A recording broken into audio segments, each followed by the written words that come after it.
ذوق، علمی ذوق پیدا کریں، ادب والا ذوق پیدا کریں، اور علم سیکھیں تو عمل کرنے کے لیے، صرف تقریر کے لیے، بحث کے لیے، کل کو ڈگری لینے کے لیے نہیں۔ آپ علم اس لیے سیکھیں، جب نا علم خالی تقریر بن جاتا ہے نا، اور علم خالی تدریس بن جاتا ہے، پھر وہ اس طرح کا بھی بعض اوقات معاملہ بنتا ہے کہ عارف رومی کہتے ہیں کہ اگر تو صرف لفظ تجھے یاد ہے اور تو عمل نہیں نہ کرتا تو یہ لفظ تو طوطے کو بھی رٹا دیا جائے گا تو وہ بھی رٹ لے گا، تیرا اور اس کا کیا فرق ہوگا؟ جب تک آپ عمل نہیں کرتے علم پر، جب تک اس کو عمل کے حصول کے لیے حاصل کرے۔ خالی میں ایک درویش کو پڑھ رہا تھا، ان کے خلیفہ صاحب نے خط لکھا کہ حضرت میں اب تقریر بھی کرتا ہوں، تدریس بھی کرتا ہوں، تصنیف بھی کرتا ہوں۔ تو انہوں نے جواب میں شاباشی نہیں دی، بلکہ فرمانے لگے بیٹا یہ تو کام تم لوگوں کے لیے کرتے ہو، اپنے لیے کیا کرتے ہو؟ سحری کے وقت اٹھ جاتے ہو نفل پڑھنے کے لیے، تلاوت قرآن روز ہوتی ہے، سجدے کا ذوق حاصل ہے، درود و سلام کی طبیعت ہے، یہ تو لوگوں کے لیے کام ہے نا سارے۔ بڑی اچھی بات ہے، دین کی خدمت کرتے ہو، پر اپنا بھی تو بتاؤ نا۔ اعلیٰ حضرت فاضل بریلوی رحمۃ اللہ علیہ کی شخصیت کا جو کمال ہے وہ یہ ہے کہ جو وہ کہتے تھے نا اس سے زیادہ وہ کرتے تھے، ان کی طبیعت تھی وہ کرتے تھے۔ آپ جب تک اپنی زندگی میں عمل کو نہیں لے کے آتے، داتا صاحب رحمۃ اللہ علیہ کسی فرماتے ہیں کہ مجھ سے کسی نے پوچھا ہے کہ کوئی چلہ بتائیں۔ یہ لوگ سلوک سے وابستہ ہوتے ہیں نا، یہ پوچھتے ہیں چلہ کرنا ہے، وظیفہ کرنا ہے، ان کا خیال ہوتا ہے کہ 40 دن پیر صاحب ٹھنڈے پانی میں کھڑا کر دیں گے تو پھر میرے ہاتھ شاید کو 4 جن لگ جائیں۔ تو کہتے ہیں لوگ پوچھتے ہیں چلہ وظیفہ، تو آپ فرماتے ہیں میری نظر میں سب سے بڑا مجاہدہ چلہ جہاد علم حاصل کرنا اور اس پر عمل کرنا ہے، اس سے بڑا چلہ کوئی نہیں۔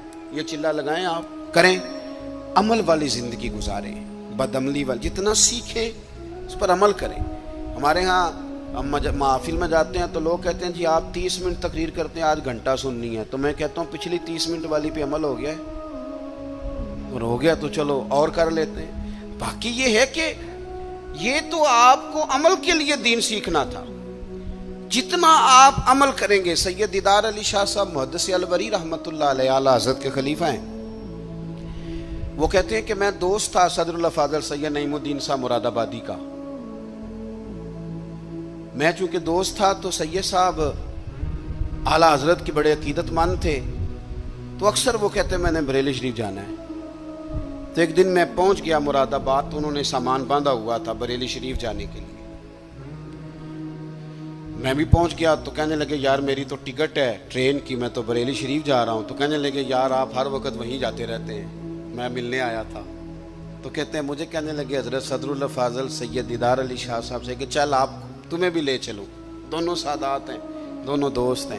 کہنے لگے میں نے نہیں جانا، سنا ہے وہ طبیعت کے ذات کے پٹھان ہیں تو طبیعت کے سخت ہیں، میں نہیں جاتا۔ کہتے ہیں انہوں نے میرا ذہن بھی بنایا، کوشش بھی کی، ذہن سازی کی، خیر میں تیار ہو گیا۔ جب ہم بریلی شریف پہنچے تو عصر کی نماز کی آخری رکعت چل رہی تھی، تو فاضل بریلوی کی طرف اشارہ کر کے کہنے لگے وہ دیکھو اعلیٰ حضرت بھی صف میں ہیں۔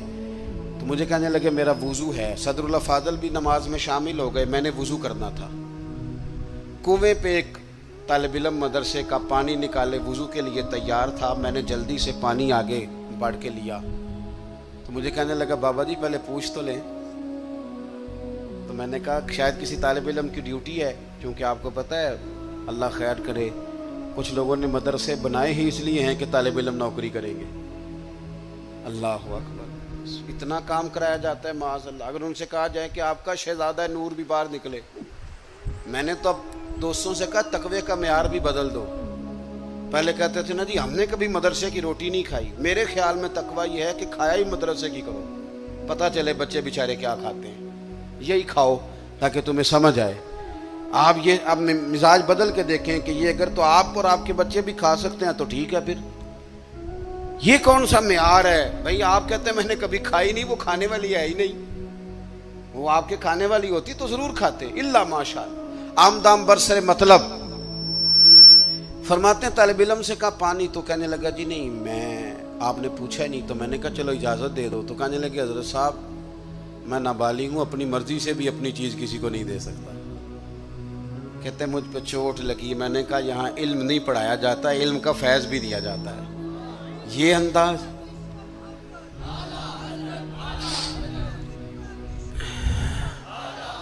سنیں گے جی آپ. کہتے ہیں میں وضو کیا جب تک نماز مکمل ہو گئی. چونکہ حضرت صدر اللہ فاضل تو ابھی نماز میں تھے, 3 رکعتیں پڑھنی تھی. تو اعلیٰ حضرت بریلوی مسجد کی سیڑھیاں اتر رہے تھے تو میں چڑھ رہا تھا. اعلیٰ حضرت کو اللہ نے کوئی کمال دیا تھا کہ وہ چہرہ دیکھ کے بتا دیتے تھے کہ بندہ سید ہے. چہرہ دیکھ اللہ نے انہیں یہ انشراح صدر عطا فرمایا. کہتے ہیں پہلے تو انہوں نے نا میرے ہاتھ ہی چوم لیے, بات ہی رنگ ہی اور پکڑ گئی, اثر ہی بڑا ہوا.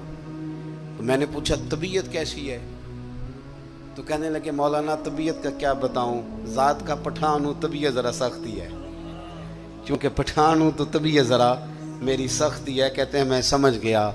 بس پھر حضرت صدر اللہ فاضل اگلی صبح کہنے لگے چلیں. میں نے کہا آپ نے جانا ہے تو جائیں. میں جب تک دور تھا بات اور تھی, اب تو حضور میں ہوں, اب تو بات اور ہے. تو میرے بھائی علم کا فیضان ہو, اس پر عمل ہو. آخری بات جو آپ کی خدمت میں عرض کرنی ہے بڑے درد کے ساتھ, وہ یہ ہے کہ ہمارے جتنے بزرگ تھے نا, صوفیاء تھے, اللہ والے تھے, ان کے دلوں میں نا دوسروں کے لیے بڑا درد رہتا تھا. ہماری طبیعتوں میں نا خود غرضی پورے عروج پہ آئی ہے. دوسروں کے بارے میں ان کی طبیعتیں, جتنے بھی کام کرتے تھے امت کی ملت کی خیر خواہی کے لیے کرتے تھے. ہم الا ماشاءاللہ جو قدم اٹھاتے ہیں تو وہ اپنا نفع نقصان دیکھ کے اٹھاتے ہیں. جب تک آپ کے دل دوسروں کے حق میں نرم نہیں ہوتے, غریب آدمی جو ہوتا ہے نا یہ سیاںا نہیں ہوتا. غربت نے میرے بچوں کو تہذیب سکھا دی, اب سہمے ہوئے رہتے ہیں, شرارت نہیں کرتے. غریب سیاںا نہیں ہوتا. کیوں؟ کہ مہنگا موبائل نہ ہو تو چلانا بھی نہیں آتا, تو بندہ کیسے سیاںا ہوگا؟ وہ اس لیے سیاںا نہیں ہوتا کہ کار نہ ہو گھر میں تو اس کا دروازہ بند کرنا بھی بندے کو نہیں آتا. غریب سمجھدار نہیں ہوتے, اور اگر وہ سمجھدار ہوتے تو پھر وہ غریب ہوتے. پھر تو انہیں بھی سارے چور دروازوں کا پتہ ہوتا کہ کہاں سے گزر کے. ان کے بارے میں نا اپنے رویے نرم کیے جائیں. میں بڑے درد سے عرض کروں گا, ہمارے ہاں لوگوں کو علم سکھانے سے پہلے جاہل کہہ دیا جاتا ہے. میں بھی جنازہ پڑھنے سے پہلے کہتا ہوں لوگوں کو نماز جنازہ نہیں آتی جی. تو اگر میرے 2 نمازی مجھ سے کھڑا کر کے پوچھ لیں کہ مولانا آپ نے کس دن کہا تھا وہ سکھاؤں, تو اس کا کیا حال ہے؟ ہمارا جو نوجوان تھوڑا پڑھ جاتا ہے وہ کہتا ہے میرے پنڈ والے جاہل نہیں جی سارے. بھئی آپ بڑے جاہل ہیں. اگر آپ پڑھے لکھے ہوتے تو پھر آپ ان کو بھی کچھ تعلیم دیتے. دیکھیں نا, ایک آدمی روز سفر کرتا ہے جہاز کا, روز وہ فلائٹ میں ہوتا ہے, تو اسے تو پتہ ہے کہ میں نے امیگریشن کیسے کرانی ہے, اور میں نے بورڈنگ کارڈ کیسے لینا ہے, اور سیٹ نمبر کیسے, اور سیٹ بیلٹ کیسے. تو ایک بابا تو بیچارہ غریب ہے, کمیٹی ڈال کے عمرہ کرنے جا رہا ہے. اس کو تھوڑی پتہ ہے کہ امیگریشن کیسے کرانی ہے, تو پاسپورٹ کیسے تھامنا ہے. تو آپ نے سامنے دیکھ لیا کہ جہاز کا عملہ بحث کر رہا ہے. بابا کہتا ہے میں نے ادھر ہی بیٹھنا ہے. وہ کہتا ہے آپ کا سیٹ نمبر نہیں. محلے کا نوجوان پڑھا لکھا ہے, M.Com, B.Com, M.Sc, وہ دور کھڑا ہو کے کہہ رہا ہے جاہل ہیں جی ہمارے محلے والے, دیکھو ان کو پتہ ہی نہیں. بھئی جاہل تو آپ ہیں اگر ناراض نہ ہو. اگر آپ کو پتہ چل گیا تو آپ میرے محلے کے بابا جی ہیں اور آپ تعلیم یافتہ تھے, تو اٹھ کے دروازے پہ استقبال کرنا چاہیے تھا, اور سیٹ نمبر دیکھ کے خود بٹھاتے, ہاتھوں سے سیٹ بیلٹ باندھتے, اور پانی کی بوتل دے کے کہتے بزرگوں پریشان نہ ہونا, فلاں سیٹ پہ بیٹھا ہوں, ضرورت پڑی تو دوبارہ بھی آواز دے لینا. اللہ کے رسول صلی اللہ علیہ وسلم نے کیا فرمایا؟ حضور نے فرمایا تم آگ میں گرتے ہو اس طرح پتنگے گرتے ہیں, اور میں تمہیں سینہ بند سے کھینچ کھینچ کے پیچھے لاتا ہوں. تو ان پڑھ کو علم دینا ہے یا اس پر تنقید کرنی؟ بے ادب کو ادب سکھانا ہے یا اس پر تنقید کرنی؟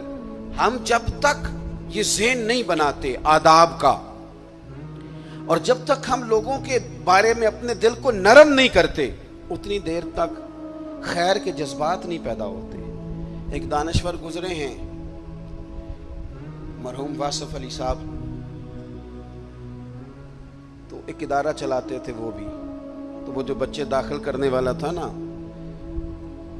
اس کے پاس کو بندہ آتا، وہ داخلہ فیس اور یہ وہ بتاتے، تو وہ جا کے نا تو واسف صاحب سے کہتے کہ محترم یہ کہہ رہے ہیں کہ میرے پاس پیسے نہیں ہیں، تو کہتے فری داخل کر لو اس کو بھی۔ پھر ایک اور آ گیا، کل اس نے بھی کہا فیس کوئی نہیں، کہا اس کو بھی فری داخل کر لو۔ تیسرا آ گیا فری۔ تو کلرک ایک دن کہنے لگا جناب کا اسکول ہے، جناب کی مرضی ہے، جو مرضی کریں، لیکن اس طرح ادارے تو نہیں چلتے، صاحب کو مفت پڑھانا ہے تو تنخواہیں کہاں سے دینی ہے، اخراجات۔ تو کیا خوبصورت بات کی، کہنے لگے تمہیں کس نے کہا ہے میں اسکول چلا رہا ہوں اور کاروبار کر رہا ہوں؟ تو کہا جناب پھر آپ کیا کر رہے ہیں؟ کہنے لگے میں تو اپنے جنازے کے بندے پکے کر رہا ہوں کہ مجھے دعائیں مستعار نہ لینی پڑیں، کوئی رو کے دعا کر دے۔ کس نے مجھے پڑھایا تھا، مفت میری تعلیم کا خرچ اٹھایا تھا، تو کچھ جنازے کے بندے بھی تو پکے کرنے چاہیے نا۔ ساری زندگی اب یہ کہ مکان ہی پکا کرتے رہے بندہ، بینک بیلنس ہی پکا کرتا رہے۔ فاضل بریلوی رحمۃ اللہ علیہ اگر آپ ان کو دیکھیں تو مولانا جمیل الرحمان صاحب رحمۃ اللہ علیہ فرماتے ہیں کہ صرف یوں پریشان ہو کے اور تکلیف میں آ کے 10-20 ہزار نہیں، کسی کو 100 جھڑکیاں پلا کے نہیں، بلکہ کہتے ہیں بیواؤں کے باقاعدہ وظیفے لگائے تھے اعلیٰ حضرت، ہر مہینے خرچہ جاتا تھا۔ فرماتے میں نے دیکھا کہ جس طرح کے کپڑے وہ اپنے پوتے کے لیے بنواتے تھے، طالب علموں کے لیے بھی اسی طرح کے بنواتے تھے۔ اور فرماتے میں نے یہ بھی دیکھا کہ دروازے پہ جو آتا تھا نا اس کو دیتے بھی تھے اور اس سے معذرت بھی کرتے تھے کہ میں تیری طلب تو پوری نہیں کر سکتا، پر جو حیثیت ہے اس کے مطابق تجھے، جب تک آپ لوگوں کے حق میں طبیعت کو نرم نہیں کرتے۔ آپ، میں نے کہا کہ غریب سیانا نہیں ہوتا، ہم کہتے ہیں آپ یہ عقل مند نہیں، تو بھئی عقل مند جیدے گھر دانے ہو دے کملے بھی سیانے، یہ تو پیسوں سے عقل آتی ہے بھائی۔ پھر تو ہم نے دیکھا ہے کہ غریب سے غلطی ہو جائے تو لوگ کہتے ہیں تو انہیں جان کے برتن توڑا ہے، جان بوجھ کے کرتا ہے، اور امیر سے ہو جائے تو کہتے ہیں نہیں نہیں جناب سارے ہی آپ کے ہیں، بے شک توڑ دو سارے۔